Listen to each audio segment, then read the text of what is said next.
Hello, students of EDU 305. It's come to my attention that the audio is not playing for the PowerPoint that is in the lecture. So I wanted to make this available to you so that you could get the most out of that quick lecture. So this is just a recording that features the audio. Welcome to Module 4.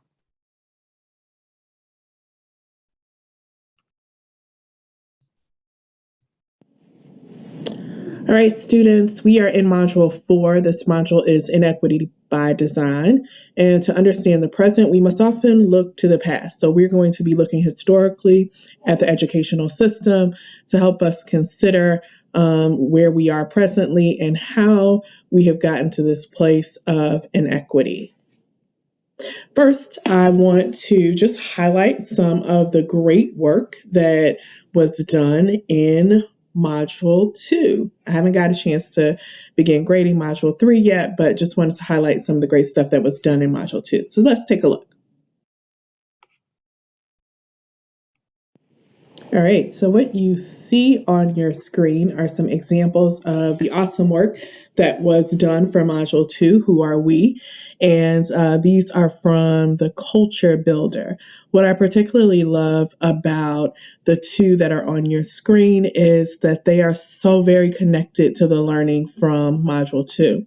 So they talk about this idea, first of all, that first one with the sketch of the world and the cutouts, you see that that person has put in the framing questions for the week, and they've explained why they've chosen that piece, and they've asked a great question. So one of the things that you are required to do is in your weekly culture builder, selecting that work of art, explaining how it connects to the module, and also creating a question.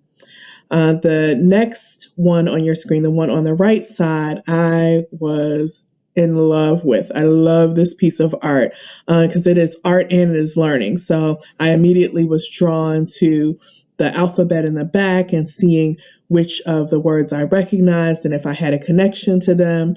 And this person talks about the significance of that alphabet to the Black community and how they were drawn to it. So they make this personal connection as to why they chose this particular piece of art, how it connects to the module, and then ask some really, again, some great questions. What impressions do you get from this painting? Is there anything that you see that draws you in? So really thoughtful, great questions with some great art connecting to the module to boot.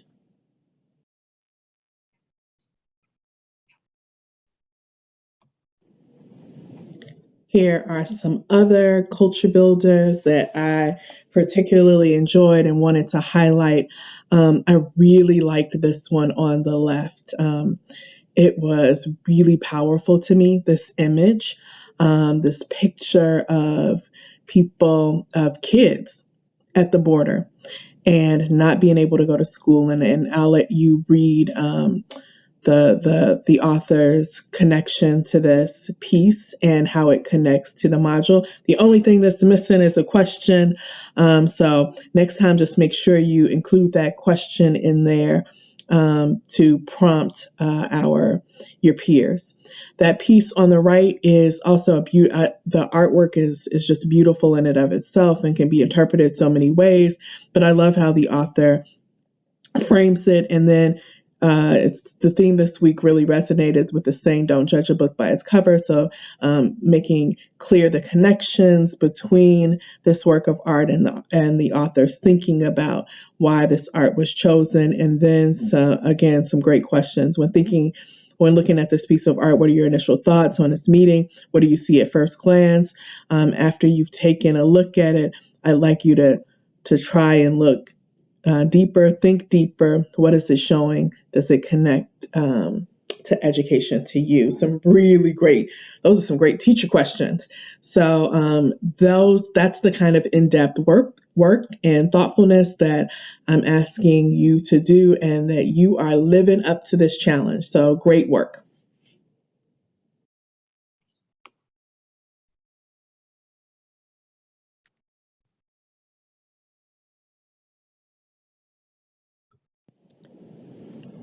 Module 2 also asks you to complete that equity perspectives chart. So you have some choice readings, viewings, or listenings to choose from, and then you were to think about how that spoke to the perspective of equity in education, how that engaged with teacher beliefs as well as parental beliefs. And here's an example of an exemplary work of a student who does a great job of identifying the claim. Remember, a claim is not a summary of the piece.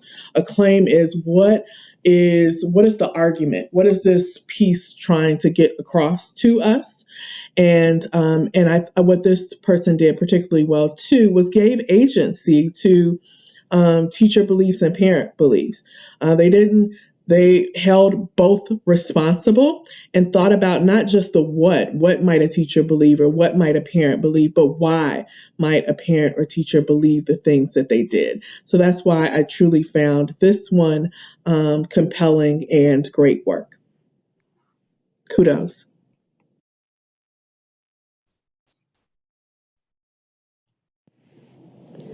And I know that you are going to find this example just as powerful as I did.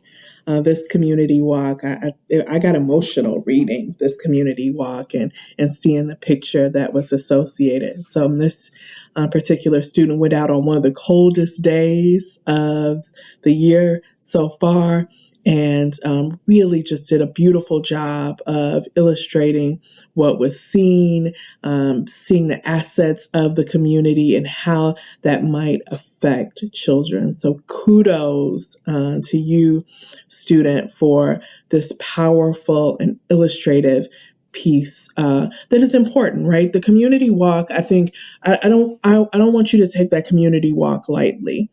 The community walk is really important so that you understand where students, that poem, where I'm from, that Renee Watson so eloquently gave to us, so you understand where students are from. That's important. How can you be an effective educator if you don't understand the community that students come from? If you haven't walked it, if you haven't experienced the sights and smells and the life that comes with the community, that's important. That's somebody's humanity. And very often, educators who lack that humanity have not done the work. They haven't walked the community. They don't understand the community. So they see the community through deficit eyes, and they don't see the beauty and the truths and the assets within communities. And that is imperative. So I would encourage you, your first job, your first teaching job, go walk that community.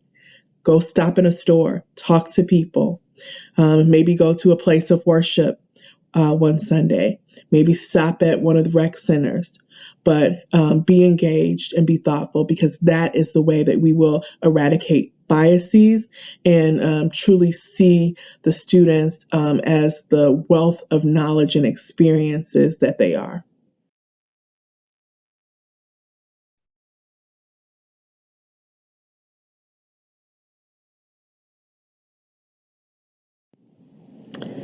This week, you had to listen to a really short but powerful piece entitled "The Game is Rigged: Inequity by Design." And I was feverishly taking notes the first time I listened to this, and I am still chewing on some of the things that were said in this piece. The fact that it is a choice that we make in education of who succeeds and who fails. And he talks about this quasi-caste system that accurately predicts outcomes. So regardless of what a student does, we often talk about it's just hard work. If you work hard, you can get ahead. Well, if that were true, then we wouldn't have these very accurate predictors of success and failure. Because if a person was working hard, then that would be the matrix, right? Well, it's not. And so thinking about that quasi caste system and the deliberate gaps of the have and have nots. And he also talks about this idea of resistance and social change and how the United States is schooling people and not educating people. I really want you to listen closely to that because there are some nuggets there that I think will really take you down this path of thinking about inequity differently. It is not by chance that we have this system, it is by choice.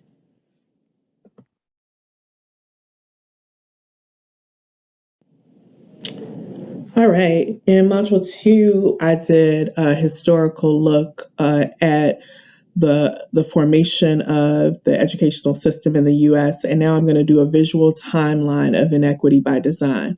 There will be some overlap. So there are some things that I'm going to be repeating, and bear with me because if something is said more than once, it's because it's really important. So we're going to start again, as we did with our history of education, with Indigenous folk.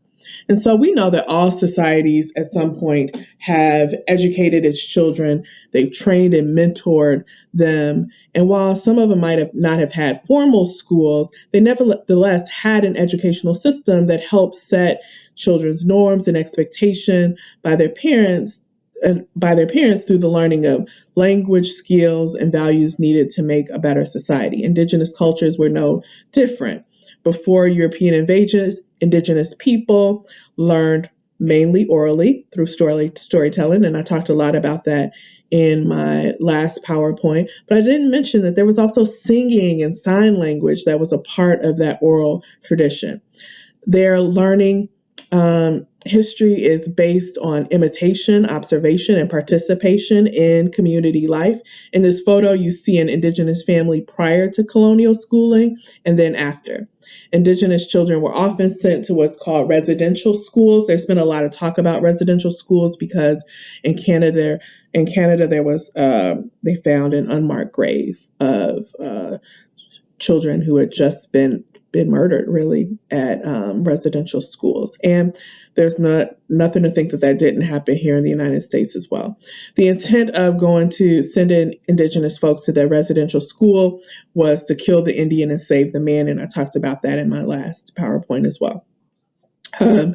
You have learned more this week about the modern treatment of, or last week, the modern treatment of Indigenous students through your reading of Alexi Sherman's Indian Education. And so it is important to understand that inequity began with residential schooling for Indigenous people. So that's the first kind of systematic inequity in schooling.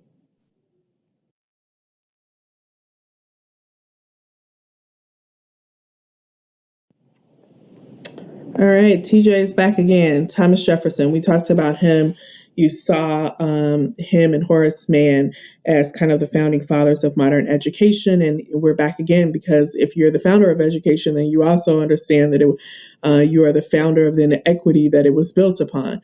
So Thomas Jefferson proposed a two-track educational system with different tracks.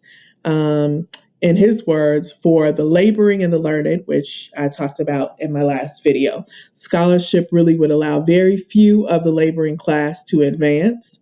Jefferson says, by raking a few geniuses from the rubbish is what the purpose of education was.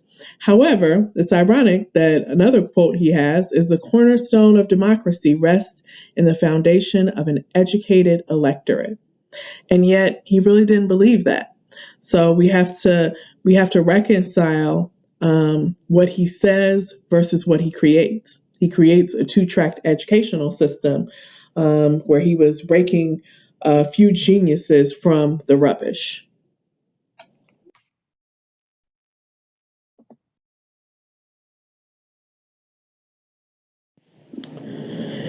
And now we have, by the 1830s, by this time, most southern states have laws forbidding teaching enslaved people to read. Even so, around 5% became literate at a really high personal risk. So this is another example of that designed inequity in education. Enslaved people were not privy to educational spaces. They had to learn at the risk of their lives.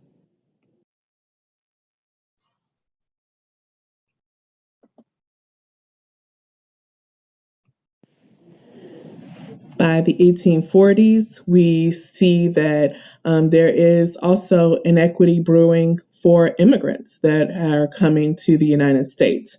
In the 1840s, over a million Irish immigrants arrived here in the United States.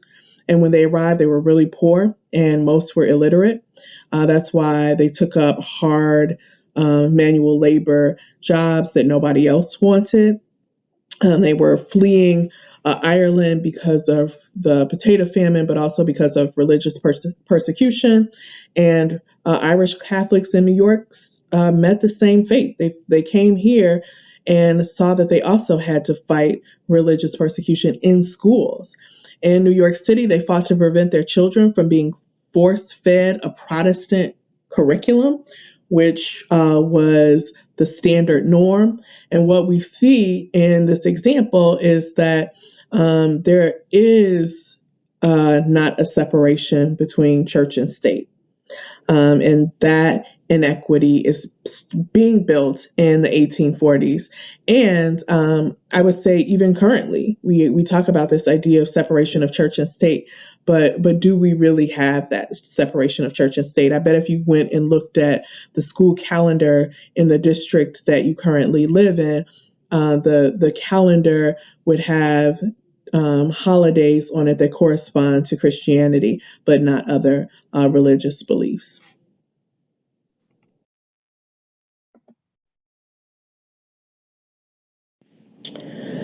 In Module 2, during that outline, that historical outline, I also talked about reform schools. Well, reform schools are also another indication of inequity by design.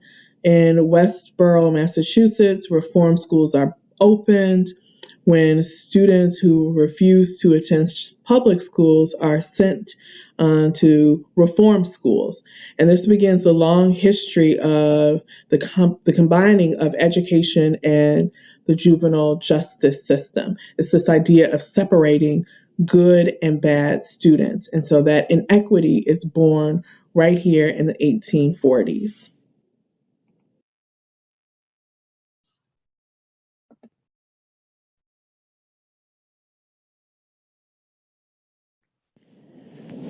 By the 1860s, specifically 1864, Congress makes it illegal for Native children, Indigenous children, to be taught in their native languages. So we start to see inequity in language. Native children as young as 4 years old are taken from their parents and then sent to the boarding schools. And we see this idea of assimilation also. So they're stripped of their language, they're stripped of their identity. You look and they're all wearing the same thing. And so this begets the idea of education as creating a standard, not by which your culture measures the standard, but by which the dominant culture measures the standard.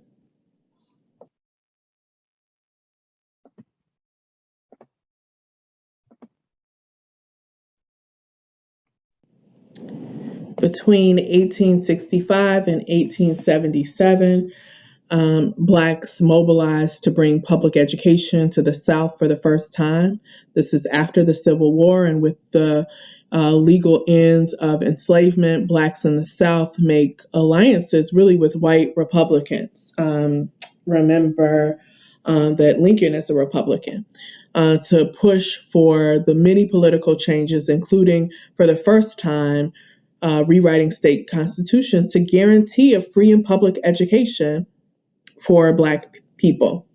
In practice, white children benefit more than Black children, unfortunately. This is followed in 1896 with the Plessy versus Ferguson decision that I also talked about in my last PowerPoint, and the U.S. Supreme Court rules that the state of Louisiana has the right to require separate but equal train cars for blacks and whites, and this also makes segregation legal and is allowed to pass for racial segregation in public schools. So again, this idea of this is now we're seeing legal precedent for inequity by design.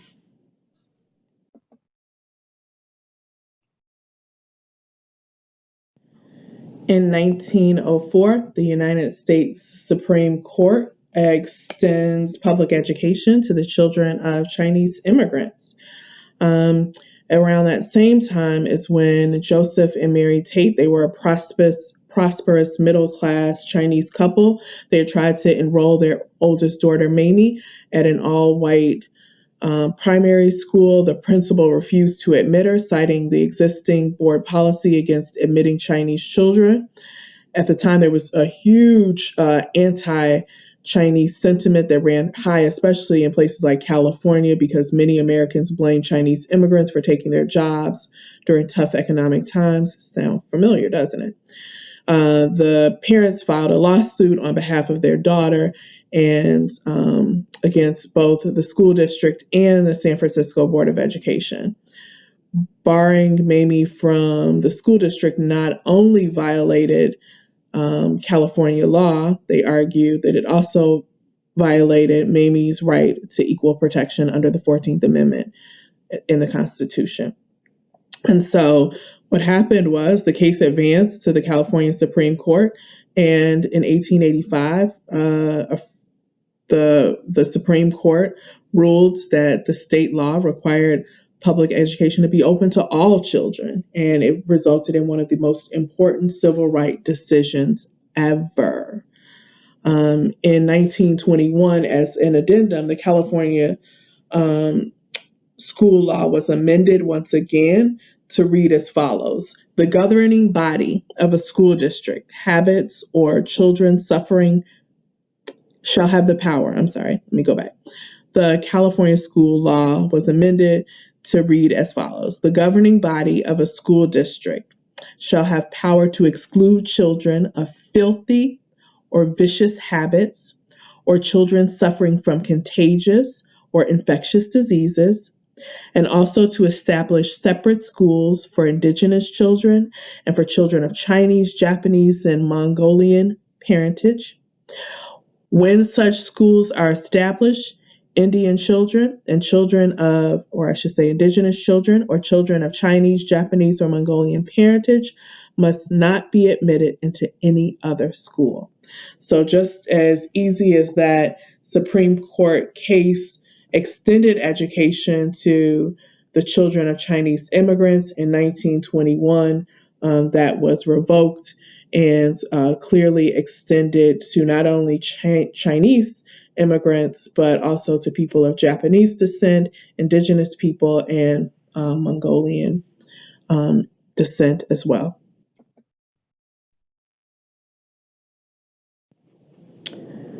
The Lemon Grove incident is a really important one and not talked about enough incident. It happened on July 23rd of 1930. The Lemon Grove School Board decided to build a separate school for children of Mexican heritage without giving any notice to their parents. Is that not crazy? You're going to build a separate school and not tell the parents. And so on January 5th, 1931, Lemon Grove Grammar School principal Jerome Green, acting under the instructions from school trustees, turned away Mexican children at the schoolhouse door, directing them to the new school, which came to be known within the local Mexican community as La Calaveras. I believe I'm probably saying that wrong. It means the stable. And so a lawsuit was filed on behalf of that community, Alvarez versus Lemon Grove, and it became a case that was possibly the first successful court action in favor of school desegregation in the country. By 1932, a survey of 150 school districts revealed that three-quarters of them were using intelligence tests to place children in different academic tracks. So while schools were being being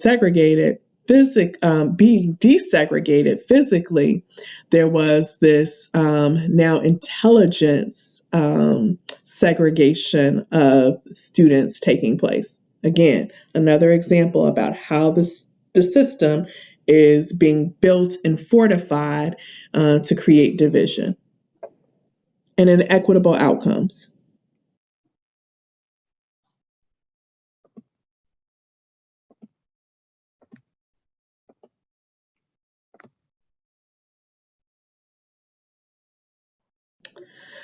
So, another really important court decision that we don't talk enough about that really predates Brown versus the Board of Education happened in 1947, uh, and it ended 100 years of segregation that had been practiced since the end of the United States-Mexican War, which is crazy.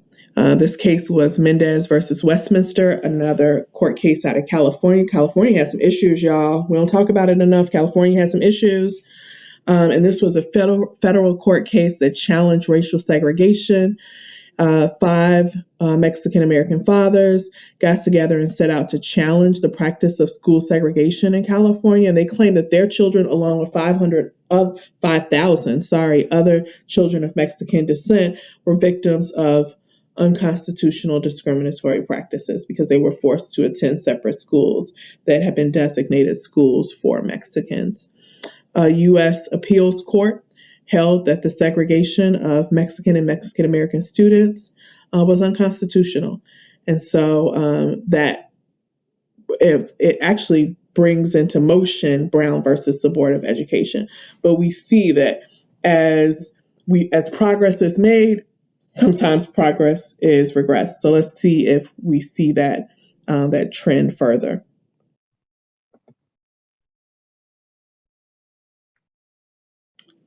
All right, now let's talk about Brown versus the Board. It's 1954, and the Supreme Court decides that separate educational facilities are inherently unequal. And so they overturn Plessy versus Ferguson and decide that schools should be desegregated, which is a victory for those people who are receiving separate but really unequal facilities. And you know that from the readings and from the viewings that you've seen. In 1956, Virginia enacts the Stanley Plan. And what that is again, we talk about progress and then we talk about regression. It's a set of laws that eliminates state funding for any school that integrates. And it gives the governor of Virginia power to choose any school that integrates and set up a tuition grant structure to allow families to enroll their children in segregated private schools instead. So many school districts close. White parents strip public schools of everything from the desk to the football goal post and take the items to their new segregated private schools. Again, we see progress, we see regression. We see that inequity being built. We see the design of that inequity.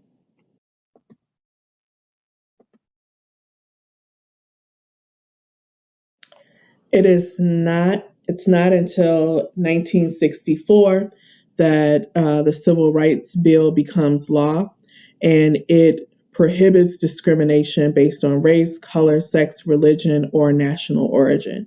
And that is supposed to start to strip away that injustice that exists and that inequity that exists in the public school system.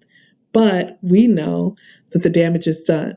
So this is a law on paper, but it's going to take a lot to undo the decades worth of systemic issues that have plagued education. And that plaguing of inequity is even more apparent. We haven't talked a lot about the gender gap and this idea that women still aren't equally educated in school systems. So not just people of color, but women also aren't receiving the same quality of education as their male counterparts and or have access to all that their male counterparts have. So in 1972, Title IX, it's an educational amendment, becomes law, and many people associate this law with girls and women's participation in sports, but really, Title IX prohibits discrimination based on gender in all aspects of education because it's recognized that women are not and girls are not receiving an equitable education.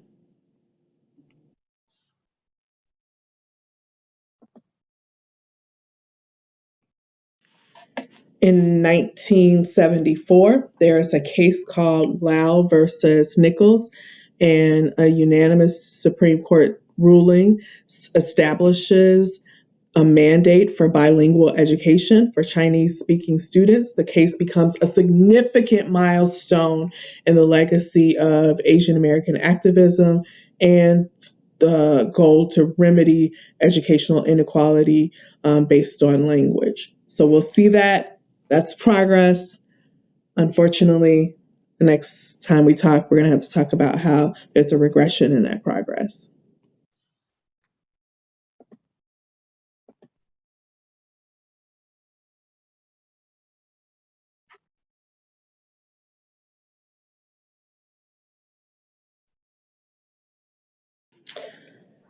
Less than 30 years ago in 1994, we're going to talk about uh, California's Proposition 187. By a vote of 59 to 41%, California voters passed this proposition. The proposition aimed to block undocumented immigrants from access to public education, emergency health care, and other services in the state.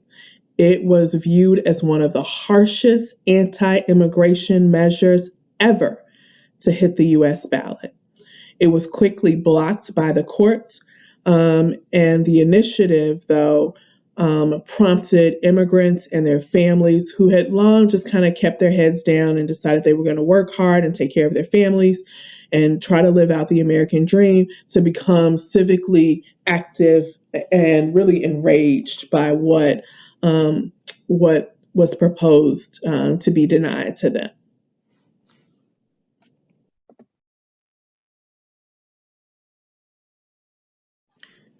California wasn't done with their propositions. In 1998, it passes Proposition 227. It's another ballot measure making it illegal for teachers to speak Spanish in California public schools. And by default, outlawing bilingual education in all of the state of California. Whew. Proposition 227 severely limited educational programs and mandated a kind of one size fit all approach to teaching English to K through 12 students in California.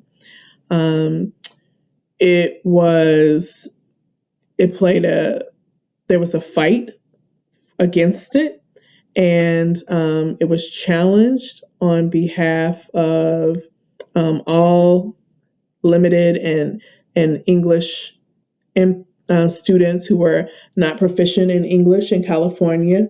The challenge failed to overturn that proposition, although the state would require other exemptions based on student need. Okay, guys, that's 1998. Are you seeing a pattern? Are you seeing how inequity is being built?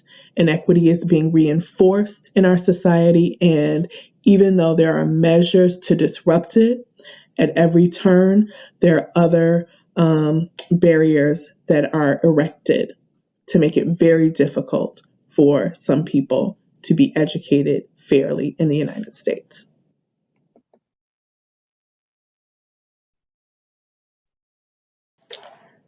I could keep going, but I'm going to stop here in 2000. In 2000, Arizona voters joined in with their own proposition and passed Proposition 203. It was another measure to severely restrict bilingual education, but it also required the state to develop a new model of English only education. And so the state grouped English language learners into proficiency levels and segregated them from their English proficient peers and had them in developmental classes for 4 hours a day. This model included no content instruction or cultural competency. And contrary to what some 40 years of linguistic research had taught, it assumed that students could develop language skills within a year if they were successfully outside of the mainstream classroom. So that is a look at the history of educational inequity in our country. And so, again, we see these inroads being made. First of all, we see the structures fortified from the very beginning, and then we see decidedly action to remove those structural barriers, but then we see barriers being erected once again. And it makes me think back to the video, "The Game is Rigged." And it makes me think of, what is the purpose of public schooling? And I forget who the person speaking is. Oh, I think it's Dr. Jeff. But Dr. Jeff talks about schooling versus education, and this idea that we are schooling people so that they don't resist. And we see evidence of that throughout this presentation.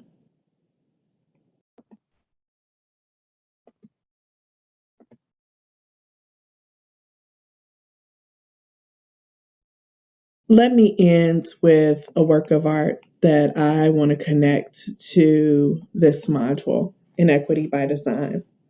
And I've selected this work, Harvesting Coffee, by a Guatemalan artist, Gregorio Kakush Mendoza.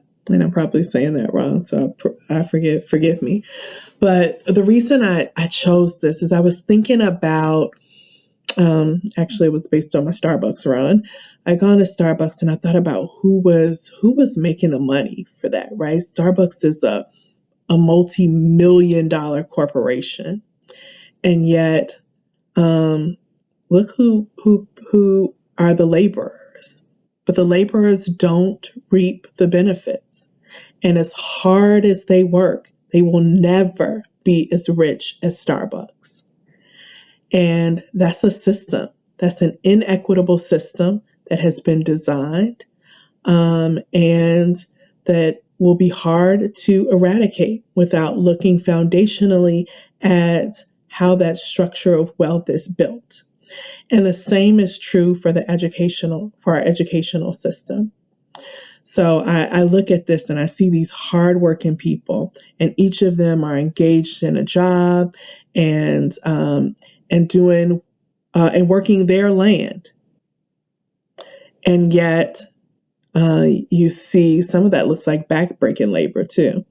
We see cotton, we see fields, and this is them harvesting the coffee, and yet they're just socialized to do that versus being reaping the benefits of the wealth that is created on their backs. So that is my piece of art. That is what I see.